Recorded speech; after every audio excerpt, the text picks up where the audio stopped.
눈을 감고 상상해 보세요. 뉴욕시의 전율처럼 뛰는 심장박동 타임스퀘어에 넘비 택시의 리듬 있는 경적 소리, 수백만 인파가 거리를 누비며 만들어내는 활기찬 소음들. 이곳은 야망이 마천루로 그려지는 꿈의 도시입니다. 그러나 이 화려한 풍경 한켠에는 조용하면서도 시급한 또 다른 이야기가 흐르고 있습니다. 수천 명의 사람들이 이 똑같은 거리를 걷지만 그들에겐 돌아갈 집이 없습니다. 그들의 삶은 버티는 힘 고난, 그리고 살아남겠다는 단단한 의지로 정의됩니다.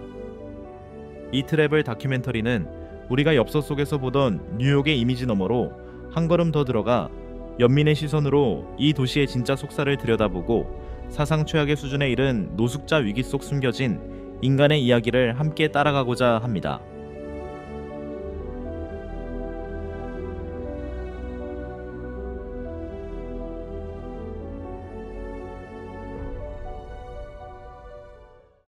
그렇다면 이제 다음 이야기를 함께 살펴보겠습니다.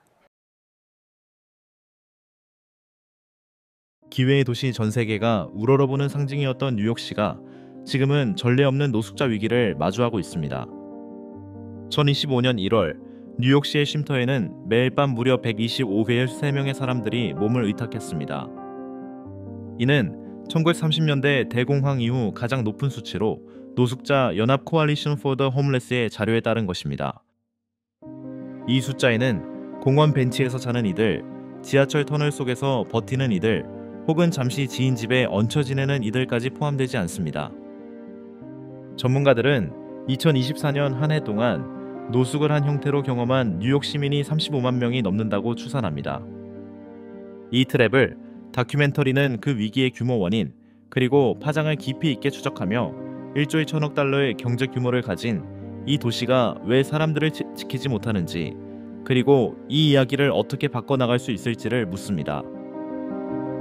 만약 여러분이 유명한 도시 속 숨겨진 진실을 조명하는 이야기에 마음이 움직이셨다면 좋아요 버튼을 눌러주시고 댓글로 생각을 나눠주세요. 함께 해주셔서 감사합니다. 여러분의 관심이야말로 우리가 이 여정을 계속할 수 있게 하는 가장 큰 원동력입니다.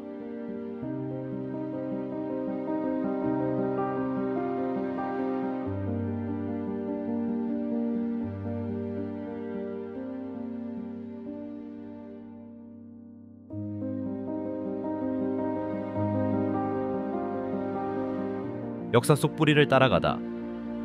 오늘날의 위기를 이해하려면 수십 년 전으로 거슬러 올라가야 합니다. 뉴욕의 노숙 문제는 1970년대 후반부터 본격적으로 심화되기 시작했습니다. 경제 구조의 변화와 치솟는 임대료, 그리고 레이건 행정부 시절 연방주거보조금의 대폭, 삭감이 복합적으로 작용했습니다. 1983년 뉴욕시의 쉼터에는 매일 밤 16천 명이 머물렀는데 당시로서는 엄청난 숫자였습니다. 그로부터 시간이 흘러 2011년에는 매일밤 502명이 쉼터를 이용하며 또 다른 기록을 세웠습니다. 그러나 그 수치도 2024년의 급증세 앞에서는 무너졌습니다. 2024년 7월 기준 132천 명으로 무려 53%가 증가하며 사상 최고치를 경신했습니다.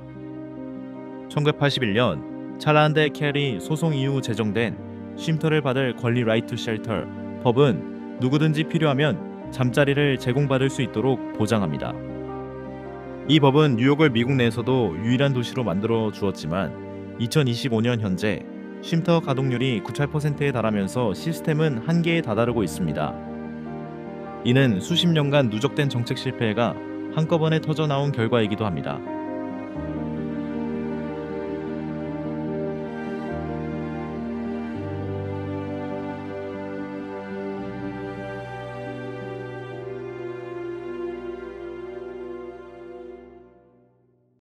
그렇다면 이제 다음 이야기를 함께 살펴보겠습니다.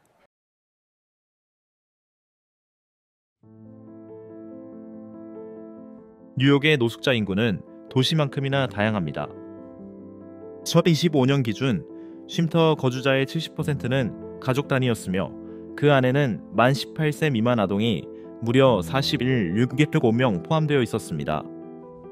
이는 2003년 대비 15% 증가한 수치입니다. 싱글 성인은 35.6명에 달했으며 이들은 정신건강 문제나 약물 의존 문제를 겪는 경우가 많습니다. 휴지포표는 PTSD 정신분열증 또는 신체적 장애와 같은 질환을 가지고 있다고 보고되었습니다. 인종 간 격차도 뚜렷하게 드러납니다. 흑인 뉴욕 시민은 전체 인구의 29%지만 쉼터 거주자의 56%를 차지합니다. 히스패닉계는 전체 27%이지만 쉼터 인구의 32%를 구성하고 있습니다. 또한 망명 신청자들의 수가 급격히 늘고 있습니다. 2025년 1월 기준 망명 신청자는 쉼터 인구의 39%에 해당하는 46.48명으로 집계되었습니다. 위탁 보호 시스템에서 나이가 찬 청소년부터 고정수입만으로 살아가는 노인들에 이르기까지 이 위기는 사회의 모든 계층을 아우르며 영향을 미치고 있습니다.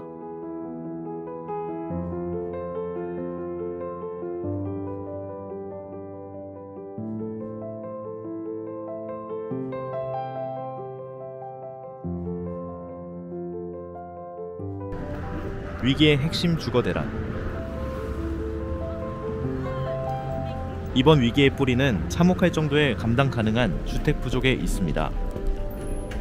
2024년 뉴욕시에서 침실 하나짜리 아파트의 평균 월세는 입 0.45달러에 달했고 맨해튼에서는 그 금액이 무려 200달러까지 치솟았습니다.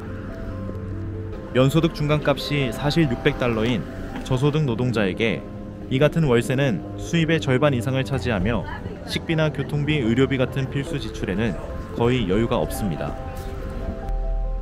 전국 저소득 주거 연합 내셔널 로인컴 하우싱 코얼리션에 따르면 전국적으로 저소득 세입자 100명당 감당 가능한 주택은 34채뿐이며 뉴욕의 경우는 그보다 훨씬 심각한 수준으로 100명당 약 20채에 불과합니다. 2019년부터 24년까지 주택 중간 가격은 6% 상승했지만 임금은 고작 8% 오르는 데 그쳤습니다.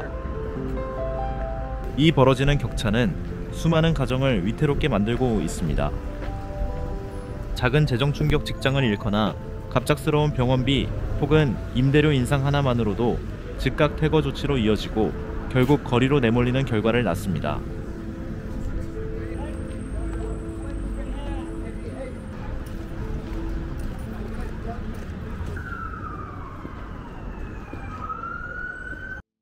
그렇다면 이제 다음 이야기를 함께 살펴보겠습니다. 하지만 주택 부족만이 전부는 아닙니다. 2022년 팬데믹 시기 시행되던 퇴거 유예 조치가 종료되면서 주거 불안정은 순식간에 폭증했고 그 여파로 2024년까지 뉴욕주 전체의 노숙자 수는 무려 54%나 급증했습니다. 또한 2012년의 1% 물가 상승은 국민들의 구매력을 심각하게 갉아먹었습니다. 식료품 가격은 2년 새 13% 올랐고 공공요금도 8% 인상되었습니다. 정신건강 서비스도 심각하게 부족한 상황입니다. 2024년 기준 심각한 정신질환을 앓는 뉴욕 주민 중 단 7%만이 적절한 치료를 받았습니다. 하지만 전체 노숙 인구 중 약 10%가 이러한 질환을 겪고 있습니다. 약물 의존 문제 역시 인구의 또 다른 10%를 차지하고 있지만 뉴욕시 내 치료용 병상 수는 5,000개 미만에 불과합니다. 게다가 2014년 1월까지 68,000명의 망명 신청자들이 쉼터로 유입되며 이미 한계에 다다른 시스템은 추가적인 부담을 떠안게 되었습니다. 도시는 한정된 자원 속에서 이들을 수용하기 위해 필사적으로 대응해야 했습니다.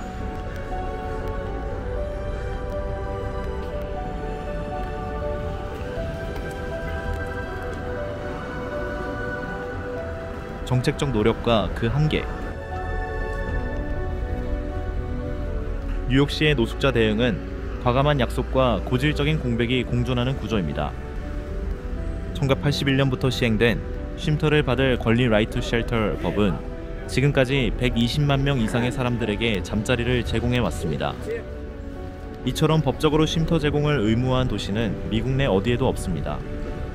2015년에 시작된 홈스테이 프로그램은 400명의 거리 아웃리치 직원들을 통해 매년 약 1,500명의 노숙인에게 의료 지원 식사 쉼터 영예를 제공합니다. 그 결과 뉴욕의 노숙자 중 거리에서 지내는 비율은 6%에 불과하며 전국 평균인 4.8%와 비교하면 매우 낮은 수치입니다. 이는 제도적 개입이 분명 효과를 냈다는 방증입니다. 그러나 2014년 기준 쉼터는 98%의 가동률로 사실상 포화 상태에 이르렀습니다.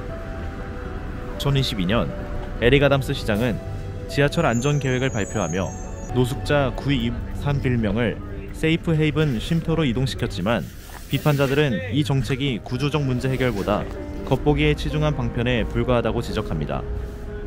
캐시 호컬 주지사의 2조 500억 달러 규모 주거 계획은 2030년까지 10만 가구에 감당 가능한 주택을 공급하겠다는 목표였지만 2024년까지 실제로 완공된 것은 겨우 이번 총세대뿐입니다. 관료적 지원과 높은 토지 비용이 주요 장애물로 작용하고 있습니다. 이처럼 거대한 예상과 목표에도 불구하고 정책이 실질적 성과를 내지 못하는 이유는 무엇일까요? 행정 구조 자원, 배분 정치적 의지 모두가 되짚어봐야 할 질문입니다.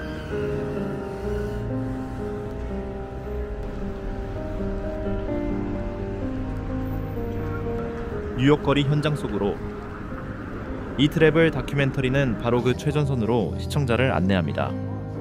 위기가 현실로 체감되는 장소 거리로 나가면 생존 그 자체가 매일 반복되는 싸움임을 알 수 있습니다. 한때 도시의 빈곤을 상징하던 바워리 보월에서는 브레이킹 그라운드와 같은 단체들이 매달 1,000명에 달하는 거리 노숙인들에게 다며 따뜻한 식사, 그리고 신뢰를 회복할 기회를 제공합니다. 2024년 1월 실시된 홉 조사에 따르면 뉴욕시 거리나 지하철에서 지내는 노숙자는 440명으로 집계되었지만 전문가들은 실제 수치가 5,000명에 가까울 것으로 보고 있습니다. 펜스테이션, 애틀랜틱 터미널 같은 지하철역은 밤이 되면 800명 이상의 사람들이 몸을 의탁하는 장소가 되며 이곳에서도 아웃리치 팀이 밤낮 없이 활동 중입니다. 그러나 많은 사람들이 쉼터 입소 제한을 거절하고 있습니다. 그중 70%는 도난이나 폭력에 대한 우려 또는 신분증 요구와 같은 복잡한 행정 절차 때문에 쉼터를 포기한다고 답했습니다. 이 거리들을 걷다 보면 도시의 회복력과 생존의 의지가 얼마나 강력한지를 마주하게 됩니다. 이곳에서 삶은 단순한 하루하루의 반복이 아니라 매일의 승리입니다.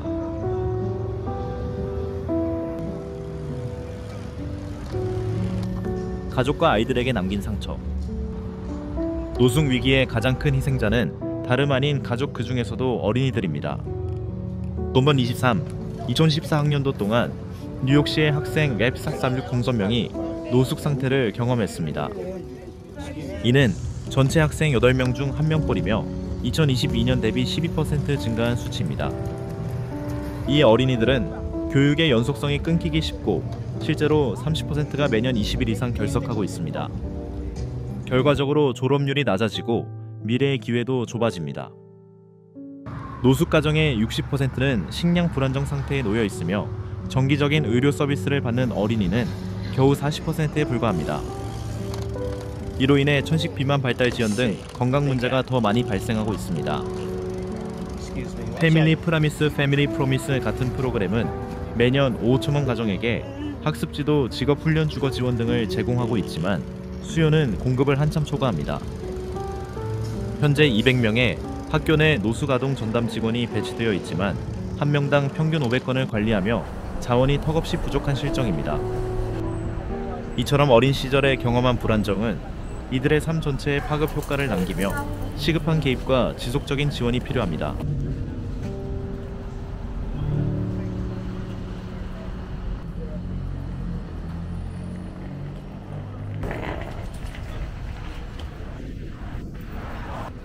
싱글 성인이 겪는 고유의 어려움. 쉼터에 거주 중인 351명의 싱글 성인들은 또 다른 형태의 위기를 겪고 있습니다. 2024년 이들 중 65%가 장애를 갖고 있다고 보고했으며 이에는 거동 문제부터 양극성 장애 등 정신건강 문제가 포함됩니다. 약물 의존 문제는 전체의 10%에 영향을 미치고 있지만 뉴욕 전역에 마련된 치료 병상은 2업 전개에 불과합니다. 노숙자 중 5%에 해당하는 재향군인 약 1,882명은 PTSD 등으로 어려움을 겪고 있지만 이들을 위한 전문 병상은 단 500개뿐입니다. 많은 이들이 쉼터병원 교도소를 순환하는 악순환을 겪고 있으며 이러한 순환적 생존에는 1인당 연간 약 4,2,000달러의 응급비용이 소요됩니다. 보다 낮은 진입 장벽과 전방위적 서비스를 갖춘 세이프 헤이븐 세이프 헤븐 쉼터는 2024년에 3천여 명을 수용했지만 이를 확대하려면 연간 1억 달러의 추가 예산이 필요합니다. 이러한 성인들은 단순한 침대 하나가 아니라 맞춤형이고 지속 가능한 지원 없이는 이 악순환에서 벗어나기 어렵습니다.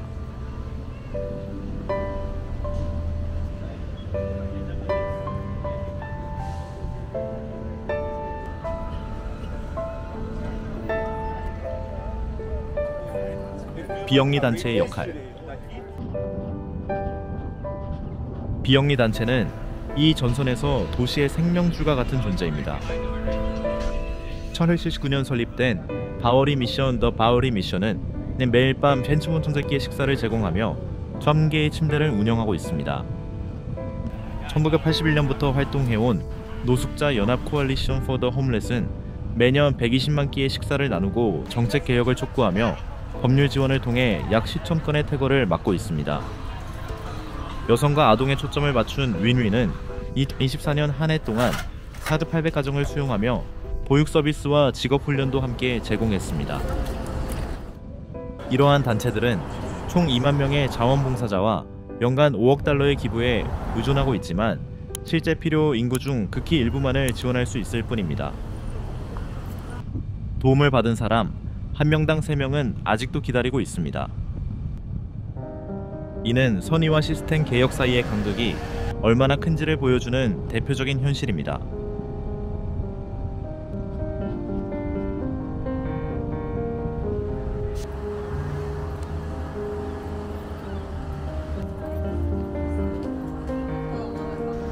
대중인식과 그 영향. 대중의 태도는 노숙자 위기의 전개 방향을 결정짓는 중요한 요인입니다.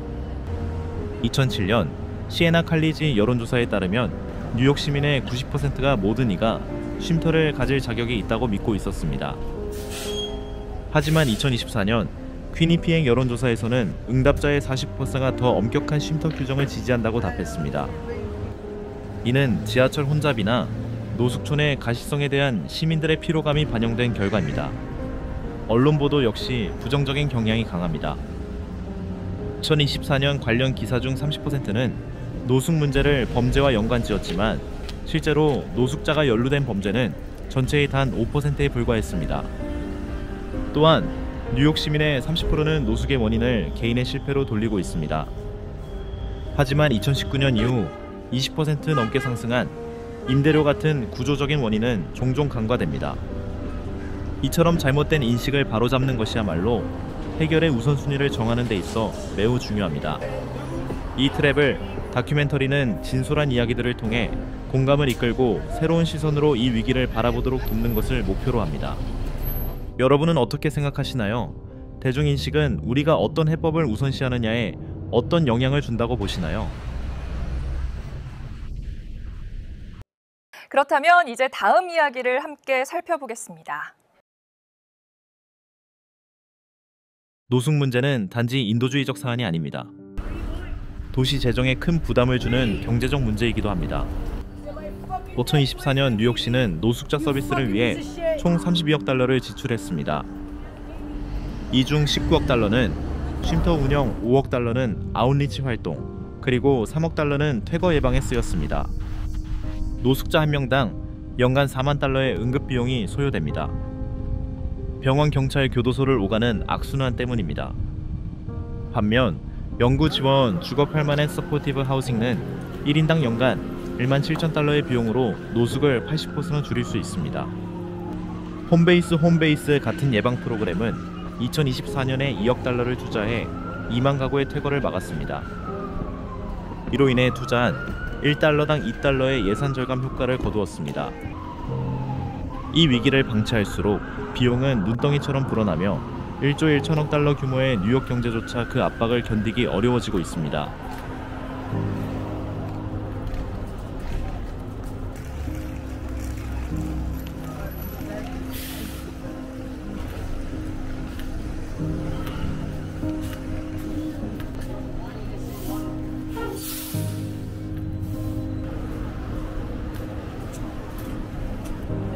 전국적 세계적 관점에서 본 뉴욕.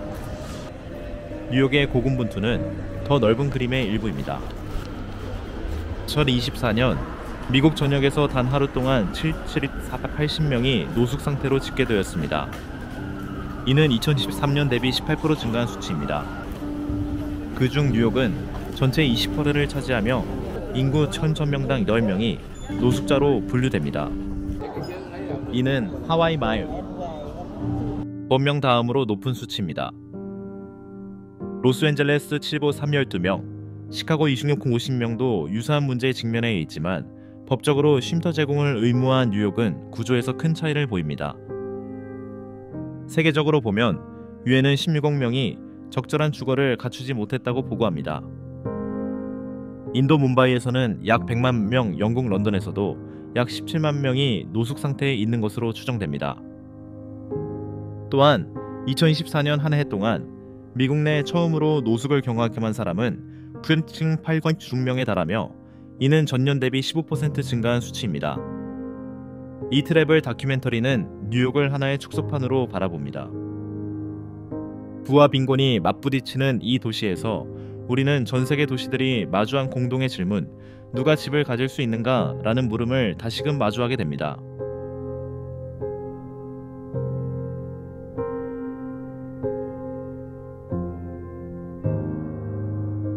미래를 여는 혁신적 해법들.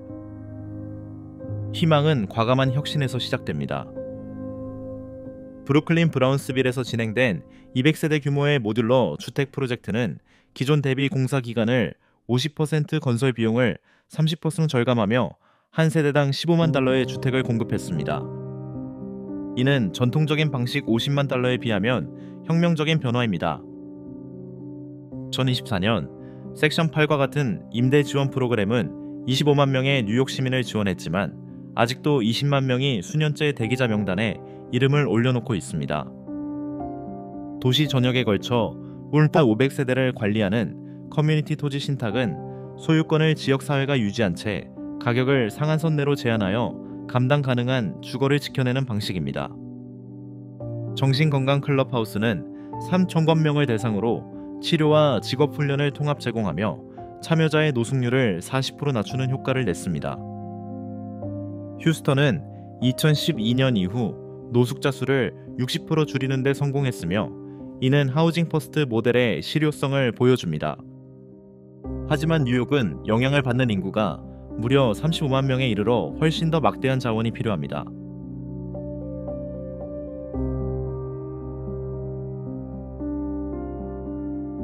신뢰를 만드는 아웃리치. 노숙자 위기 현장의 숨은 영웅은 바로 아웃리치 팀입니다. 2024년 홈스테이트 소속 400개의 팀은 거리의 노숙자 25수천명과 접촉해 7천 건의 의료 방문과 5천 건의 쉼터 영해를 성사시켰습니다. 그러나 신뢰는 쉽게 얻어지지 않습니다. 노숙인의 70%는 쉼터 수용 제한을 거절하며 그 이유로 폭력 도난 자율성 상실에 대한 우려를 꼽았습니다.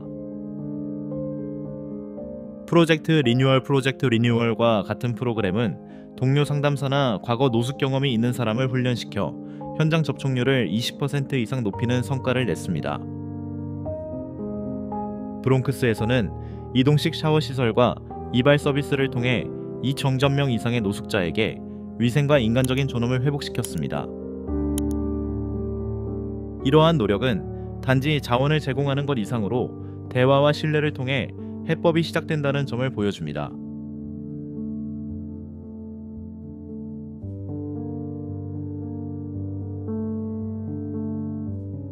건강에 미치는 타격.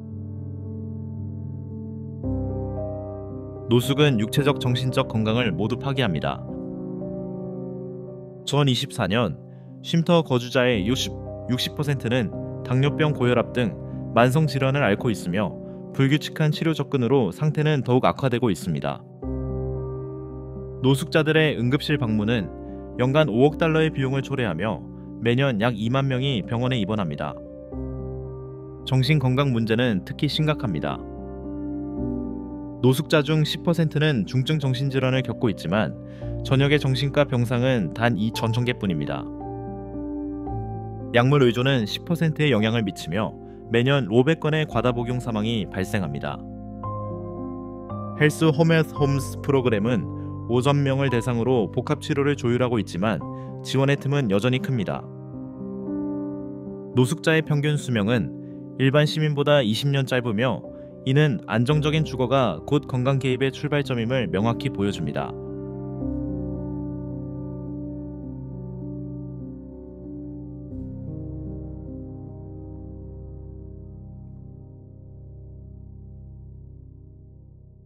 그렇다면 이제 다음 이야기를 함께 살펴보겠습니다.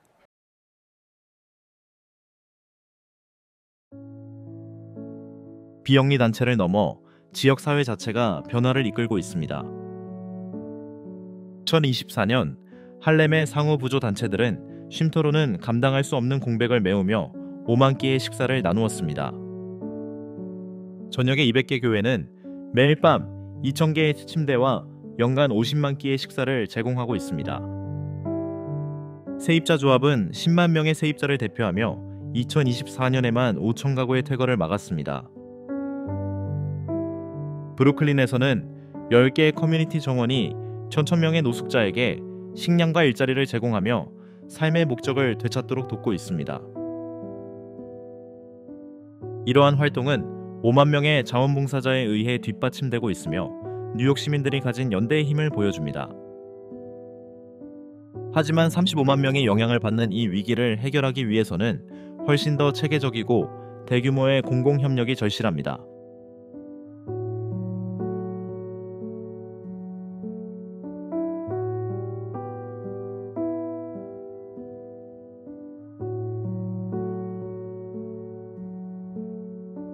기술이 제공하는 새로운 해법. 기술은 노숙 문제를 해결하기 위한 새로운 도구를 제공합니다. 2024년 뉴욕시는 스트리트 스마트 앱을 도입해 500명의 아웃리치 요원이 1만 명에 달하는 거리 노숙자들을 실시간으로 기록하며 서비스 접근성과 연계 속도를 크게 개선했습니다. 또한 데이터 대시보드는 100만 건의 쉼터 이용 데이터를 분석해 가족 단위 노숙이 전체의 70%를 차지한다는 추세를 밝혀냈습니다. 예측 알고리즘은 위험 가정 2만 건을 사전에 식별해 5천만 달러 규모의 선제적 지원이 이루어질 수 있도록 도왔습니다. 하지만 기술은 만능이 아닙니다. 개인정보 보호에 대한 우려로 사용자 중 30%는 참여를 꺼리고 있으며 디지털 접근성이 부족한 이들도 여전히 많습니다. 기술을 인간 중심의 아웃리치 활동과 통합해 현재 32억 달러 규모의 예산을 보다 효율적으로 활용한다면 진정 도움이 필요한 사람들에게 자원이 더 잘 도달할 수 있습니다.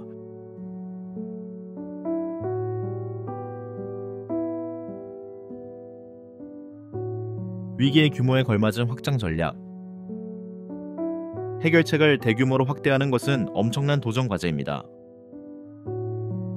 2035년까지 25만 세대에 감당 가능한 주택을 공급해야 지금의 주택 격차를 해소할 수 있지만 지역 용도 제한과 가구당 50만 달러에 달하는 건축비는 이 계획의 속도를 심각하게 늦추고 있습니다. 현재 25만 가구를 지원 중인 임대 보조금 제도를 50만 가구로 확대하려면 연간 20억 달러의 추가 예산이 필요합니다. 2010년 이후 20%나 삭감된 정신건강 예산을 7,000개의 병상을 추가하기 위해서는 5억 달러 수준까지 되돌려야 합니다.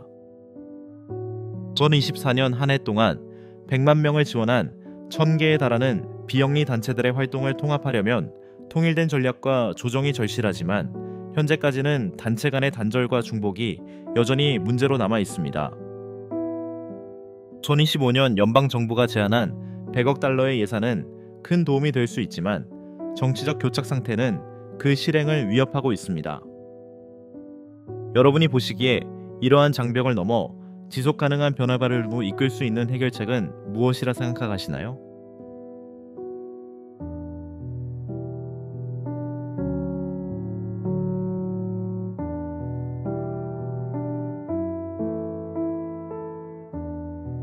숫자 너머의 인간 이야기들. 숫자와 통계를 넘어서 이 위기는 사람에 관한 이야기입니다. 펜스테이션에서 한 아웃리치 요원이 벤치에 떨고 있는 노숙인에게 담요를 건네는 장면을 상상해 보세요. 브롱크스의 쉼터에서 안정된 삶을 꿈꾸는 4식구의 가족도 있습니다. 2014년 쉼터 거주자의 69%는 PTSD 신체 장애 등 다양한 형태의 장애를 가지고 있다고 응답했습니다.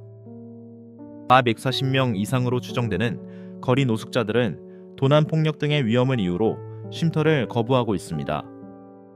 이러한 선택은 단순한 거리 생활이 아니라 신뢰할 곳이 없다는 깊은 사회적 단절을 반영합니다. 이야기는 통계보다 진실에 가깝습니다. 이 다큐멘터리는 숫자 뒤에 숨은 개개인의 삶에 빛을 비추고자 합니다. 노숙이란 단순한 사회 문제나 행정 항목이 아니라 한 사람 한 사람의 이야기임을 우리는 잊지 말아야 합니다. 그렇다면 이제 다음 이야기를 함께 살펴보겠습니다.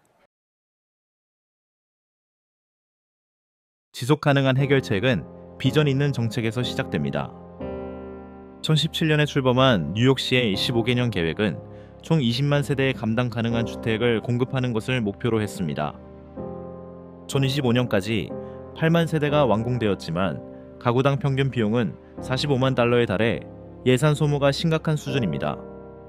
2014년 주정부의 주거 접근 바우처 프로그램 하우싱 액세스 바우처는 1만 가구를 지원했지만 지원 한도가 확대를 가로막고 있습니다. 연방 차원에서는 2024년 기준 50억 달러가 주택 예산으로 배정되었지만 전국적으로 필요한 예산은 500억 달러에 달합니다.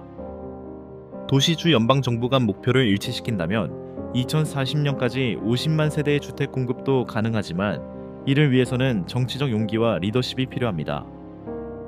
퀸스에서 진행 중인 공세대 규모의 민관 협력 모델은 가능성을 보여주는 사례지만 이를 대규모로 확장하려면 세제 혜택과 제도적 지원이 병행되어야 합니다. 정책은 사후 대응이 아니라 사전 예방 중심으로 전환되어야 합니다.